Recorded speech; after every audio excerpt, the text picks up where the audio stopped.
एक वक्त का किस्सा है। गुमनामी गांव में बिट्टू नाम का एक लड़का मोची का काम किया करता था, पर उसके पास कोई भी जूते मरम्मत करवाने नहीं आता था। बिट्टू अपनी बीवी और माँ के साथ रहता था। बेगम, हमारी गुर्बत कब खत्म होगी? माँ जी को बुखार है, मैं उनका इलाज तक नहीं करवा पा रहा। बिट्टू जी, आप एक काम करें, मोची का काम छोड़ के किसी चप्पल वाली दुकान पर ही नौकरी करें। इस तरह हमारे पास कुछ पैसे आ जाएंगे।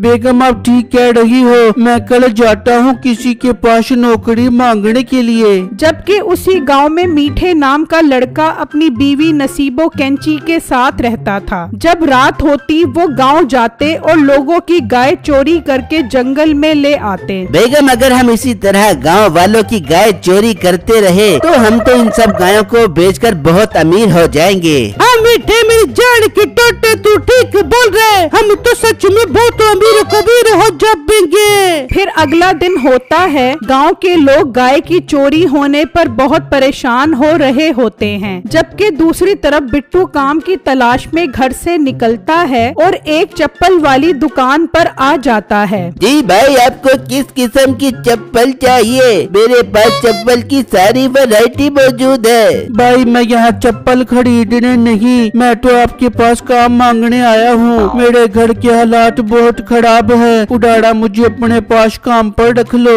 लड़के, तूने काम मांगकर मेरा सारा मूड खराब कर दिया है। मैं तो समझ रहा था आज ग्राहक आ गया है, कुछ कमाई हो जाएगी। भाई, मुझे काम पर रख लें, अल्लाह ने चाहा तो ग्राहक भी आ जाएंगे। नहीं, तेरे पास क्या जादू की छड़ी है जो तू उसे घुमाएगा तो ग्राहक आ जाएगा? चल शाबाश, निकल, मेरे पास कोई काम नहीं है। बिट्टू मायूस होकर वहाँ से चला जाता है तो रास्ते में उसे एक गाय नजर आती है। वाह, कितनी खूबसूरत गाय है। अगर मेरे पास ये गाय होती तो मैं इसका खालिश खालिश दूध अपनी माँ और बीवी को पिलाता, पर मेरी किस्मत ऐसी कहा कि मैं ऐसा कर सकूं। फिर बिट्टू उदास वहाँ से चला जाता है और अपने घर आ जाता है। बिट्टू जी, सुनाओ, कोई काम मिला? बेगम, मैंने चप्पल वाली दुकान से काम मांगने की बहुत कोशिश की, मगर उसने काम देने से साफ साफ इनकार कर दिया। बिट्टू जी, आप चप्पल वाले काम के अलावा कोई और दुकान पर चले जाते, हो सकता है आपको वहाँ पर काम मिल जाता।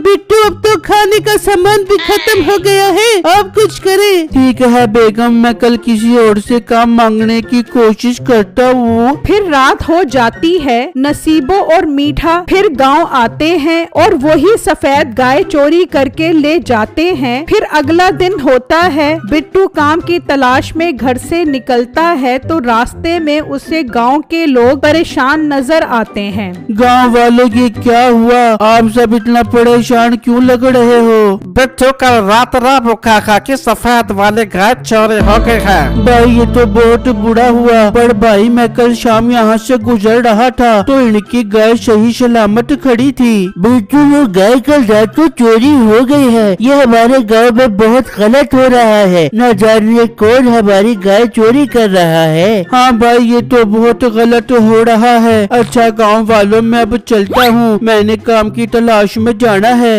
ये कहकर बिट्टू वहाँ से चला जाता है तो गांव वाले कहते हैं, अब हम सबको एक होकर चोर पर नजर रखनी पड़ेगी ताकि हम उसे पकड़ सके। जबकि दूसरी तरफ बिट्टू एक परचून की दुकान पर आता है। भाई, मैं बहुत मजबूर होकर आपके पास आया हूँ, मैंने आपसे गुजारिश करनी थी। आप भाई साहब बोलो, क्या कहना चाह रहे हो? भाई, मैं एक मोची हूँ, पर मेरा काम बिल्कुल नहीं चल रहा। मैंने सोचा मोची का काम छोड़कर कहीं नौकरी कर लूँ। क्या आपके पास मुझे मुलाजमत मिल सकती है? भाई, मेरा काम खुद ठीक नहीं चल रहा तो मैं तुम्हें रखकर पैसे कहाँ से दूंगा? तुम एक काम करो, कहीं और काम तलाश करो, मेरे पास तुम्हें कोई काम नहीं मिल सकता।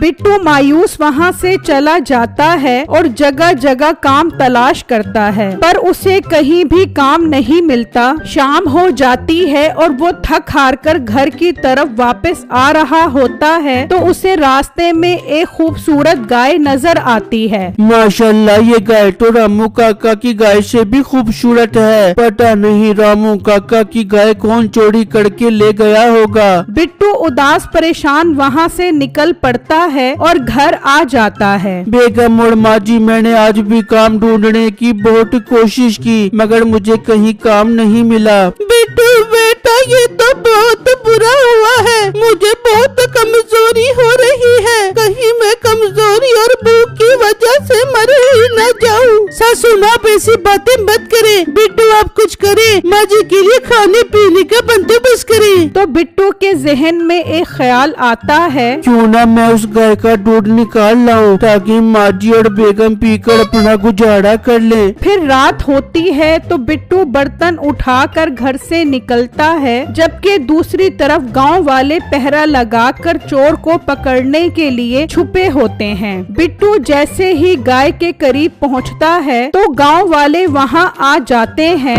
अच्छा, तो बिट्टू तू चोर है, तू ही गाँव वालों की गाय चोरी करता है। वो नहीं भाई, मेरे घर में मेरी माँ और बीवी भूखे हैं। मैं तो बस उनके लिए दूध निकालने आया था। वो अपनी बहस कर रहे होते हैं, तभी गांव का चौधरी भी वहां आ जाता है। चौधरी साहब, हमने चोर पकड़ लिया है, यही गाय चोरी करता है। अच्छा, अगर ये चोर है तो अभी अभी कालू की गाय भी चोरी हुई है, पर ये तो यहाँ है। फिर कालू की गाय किसने चोरी की है? चौधरी साहब, इसका मतलब बिट्टू चोर रहे। हाँ, बिट्टू चोर नहीं है, चोर कोई और ही है। हमें कालू के पास जाकर सारा माजरा सुनना होगा। फिर वो सब कालू के पास आ जाते हैं। कालू, ये बता, जब तेरी गाय चोरी हुई तो तूने चोर को जाते हुए देखा था? चौधरी साहब, उस टाइम सो रहा था। जब बाहर आके देखा तो चोर मेरी गाय ले जा चुका था। फिर मैंने पुलिस को बुलवा लिया, अब वही चोर को पकड़ेंगे।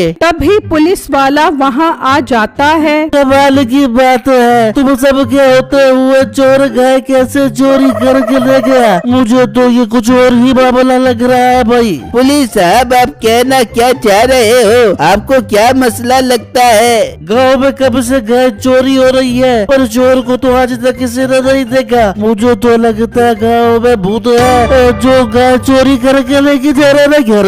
पुलिस वाले की ये बात सुनकर सब गांव वाले डर जाते हैं। पुलिस वाला वहाँ से चला जाता है और गांव वाले भी डरकर घरों में छुप जाते हैं और गायों को भी घरों में छुपा लेते हैं। फिर अगला दिन होता है तो नसीबो मीठे से कहती है, मीठे, गाँव वाले भूत को चोर समझ के डर गए। अब हमें किसी और तरीके से गाय चोरी करनी पड़ेगी। बेगम, मैं काम करता हूँ। मैं भूत बन के गाँव वालों की गाय चोरी करता हूँ। भूत के डर से वो मेरे पीछे भी नहीं आएंगे। वाह मीठे, बहुत जबरदस्त आइडिया है तेरे दिमाग में। तू आज रात में जा और एक और गाय चोरी करके लेके आ। मैं यहाँ बाकी गायों का ध्यान रखूंगी। फिर रात होती है तो मीठा भूत बनकर गांव आता है और एक गाय चोरी करके जा रहा होता है। तभी बिट्टू की नजर पड़ती है। ओ मेरे अल्लाह, ये तो भूत है जो गाय लेकर जा रहा है। मैं इसका पीछा करता हूँ। बिट्टू उसके पीछे चल पड़ता है, जबकि मीठा वो गाय लेकर नसीबों के पास पहुंच जाता है और अपनी चादर उतार देता है। देख बेगम, मैं भूत बन के कैसे गाय चोरी करके ले आया हूँ। बिट्टू छुपा ये सब देख रहा होता है। अच्छा, तो ये भूत नहीं मीठा है जो अपनी बीवी के साथ मिलकर गांव की गाय चोरी कर रहा है। मैं भी गांव वालों को लेकर आता हूँ। बिट्टू वहाँ से निकलता है और सब गांव वालों को वहाँ ले आता है। गांव वालों, ये देखो, ये है आपकी गाय और ये चोर आपके सामने है जो भूत बनकर आपकी गाय चोरी करता है। ये सब देखकर गांव वालों को मीठे और नसीबों पर बहुत गुस्सा आता है और वो उन्हें पुलिस के हवाले कर देते हैं। सब गांव वालों को उनकी गाय मिल जाती है। सब खुश होकर एक गाय बिट्टू को इनाम के तौर पर दे देते हैं। बिट्टू उस गाय का दूध निकाल कर बेचना शुरू कर देता है, जिससे उसके घर के हालात बेहतर होना शुरू हो जाते हैं।